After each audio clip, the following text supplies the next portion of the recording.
Bismillahirrahmanirrahim. Assalamualaikum warahmatullahi wabarakatuh. Dan salam sejahtera untuk teman-teman semuanya. Semoga semua dalam keadaan sehat walafiat. Pada kali ini saya akan menjelaskan tentang pemilu Indonesia.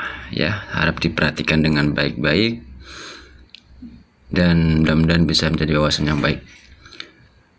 Yaitu pemilu yang dilakukan secara terbuka dan disaksikan dengan semua orang dengan persetujuan yang sangat baik. Bisa kalian lihat tujuan dalam pemilu ini. Ya, di bawahnya itu ada tujuannya. Secara singkat, tujuan pemilu adalah untuk menyeleksi para pemimpin pemerintahan baik secara eksekutif maupun legislatif, serta membentuk pemerintah yang demokratis dan memperoleh dukungan rakyat sesuai dengan Undang-Undang Dasar 1945. Kemudian ada fungsi pemilu, bisa teman-teman lihat sendiri. Di sampingnya juga ada bentuk pemilu. Yang pertama itu ada pemilu langsung, yaitu pemilu yang memang didasarkan dengan hak pilih langsung. Secara langsung tanpa lembaga perwakilan, pemilih akan mendatangi TPS untuk memberikan hak suaranya. Sedangkan pemilu tidak langsung, pemilu yang tidak dilakukan oleh anggota perwakilan di lembaga parlemen yang tidak dilakukan oleh rakyat secara langsung. Oke, lanjut. Syarat untuk menjadi pemilihan dalam pemilu Indonesia yang pasti terdaftar sebagai pemilih warga negara Indonesia, memiliki KTP, sehat jasmani rohani, dan haknya masih terdaftar. Nah, asas-asas pemilu ini bisa kita sebut dengan lo berjudil, langsung, umum, jujur, bebas, rahasia, jujur, dan adil. Oke. Itu sangat singkat ya. Yang pertama itu sangat langsung, atau rakyat langsung menentukan dengan hak yang dipilih sesuai dengan kehendak hati nurani tanpa perantara. Yang kedua itu umum. Warga Indonesia yang sudah memenuhi syarat sesuai dengan perundang-undangan, syaratnya umur, tidak melihat dari jenis kelamin, ras, suku, dan lain-lainnya. Bebas maksudnya warga berhak menentukan dan memilih siapapun tanpa adanya pengaruh atau keterpaksaan dari orang lain.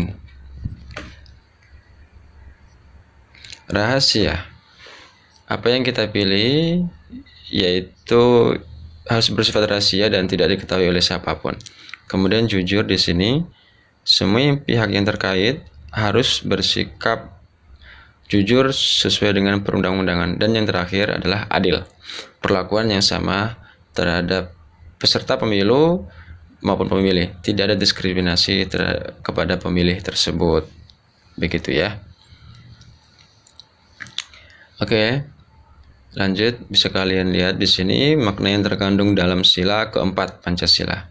Nah, di sini juga ada gambar burung Garuda Pancasila dengan semboyan Bhinneka Tunggal Ika. Maksudnya adalah berbeda-beda asal tetap satu jua, tidak memandang ras, suku, agama, dan lain-lainnya.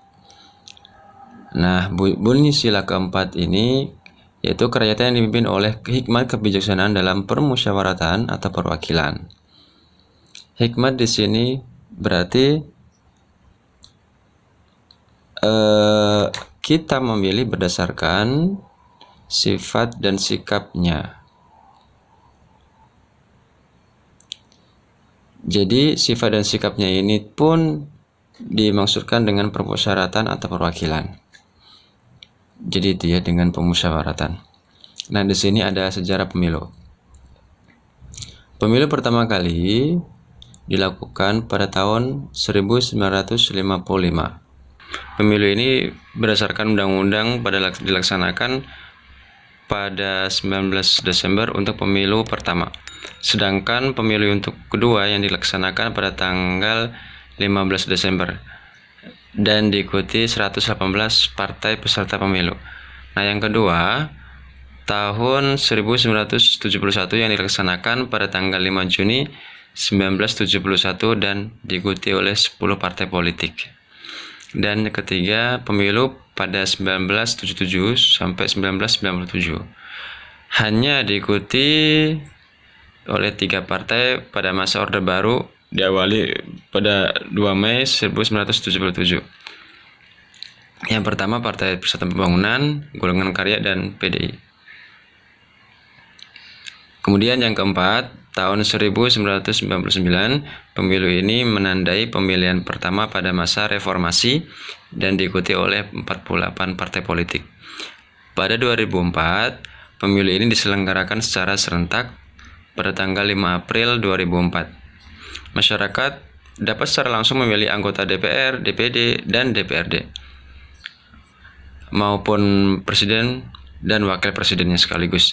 Untuk pemilihan presiden dan wakil presiden dilaksanakan pada tanggal 5 Juli 2004 pada putaran pertama, sedangkan putaran kedua pada tanggal 20 September 2004. Untuk pemilu 2009 ini merupakan pemilihan umum kedua setelah pemilu 2004 dan diikuti pemilihan presiden maupun wakil presiden.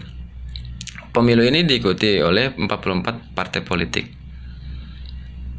Dan pemilu pada tahun 2014. Pemilu ini diadakan 2 kali pada 9 April dengan tujuan pemilihan para anggota legislatif, dan pada tanggal 9 Juni 2014 tujuan pemilihan presiden dan wakil presiden, dan diikuti 12 partai politik. Dan yang terakhir tahun 2019 Indonesia kembali menyelenggarakan pemilu yang dilaksanakan pada 19 April 2019 dengan 16 partai politik dan 4 partai lokal Aceh. Nah, di sini ada pelaksanaan pemilu, teman-teman bisa perhatikan dengan baik, harap dipahami. Yang pertama yaitu pemilu pada masa Orde Lama, yang hanya dilakukan 1 kali sebagai pemilu. 1 kali ini untuk memilih anggota DPR dan anggotanya. Diikuti lebih dari 25 partai politik. Pemilu ini berjalan dengan lancar, jujur, dan adil. Dan yang di sampingnya teman-teman bisa dilihat juga ada pemilu pada masa Orde Baru. Pemilu ini berlangsung selama 6 kali pada masa Orde Baru. Pemilu dilakukan sekali untuk memilih partai dan hanya ada 3 partai, yaitu PDI, Golkar, dan Partai Pembangunan Nasional. Pemilu ini tidak dilaksanakan untuk memilih presiden maupun wakil presiden serta anggota legislatif secara langsung. Yang terakhir, saya ingin memberikan mandat untuk teman-teman semuanya. Mengapa sih kita itu tidak boleh golput dalam pemilu? Menurut saya, karena 1 suara itu sangat penting sekali dan sangat menentukan. Indonesia menuju lebih baik lagi. Indonesia jauh lebih rugi kalau kita tidak memilih. Maka itu jangan sampai kita golput ya. Terima kasih, semoga bermanfaat. Tetap semangat. Wassalamualaikum warahmatullahi wabarakatuh.